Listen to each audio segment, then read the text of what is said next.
কিরে আসছিস তুই? কল দিছিলি কেন? কিছু বলবি? একটা কথা বলতে চাইছিলাম তোকে। বল। দেখ, রমজান মাস, চাকরি বাকরি নাই, কিছু টাকা যদি আমাকে ধার দিতে ভালো হতো। তুই বন্ধু আছিস, টাকা পয়সা খাওয়া এখন পর্যন্ত বন্ধু লাভ নাই। টাকা পয়সা সম্পর্ক নষ্ট করে।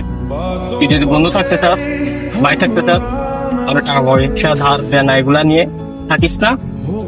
দেনা থেকে যত দূরে থাকবি সম্পর্ক তত টিকে থাকতে পারবি, সম্পর্ক গভীর তত হবে। বুঝছিস কি বলছি আমি?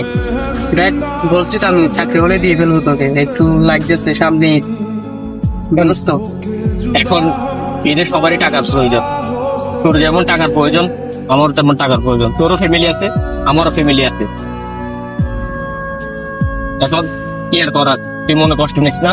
হয়তো তুই আজকে আমার থেকে টাকা ধার নিস, গতকালকে যদি আমি তোর কাছে টাকাগুলো আবার ফেরত চাই, আমি টাকা ধার দিয়ে আমাকে আবার খুঁজতে হবে। পরিশ্রম কার বেশি? অবশ্যই আমারই বেশি।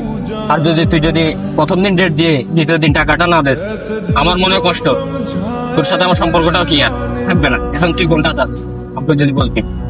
ঠিক আছে, তুই যেটা বলছিস এটাই ভালো। তাহলে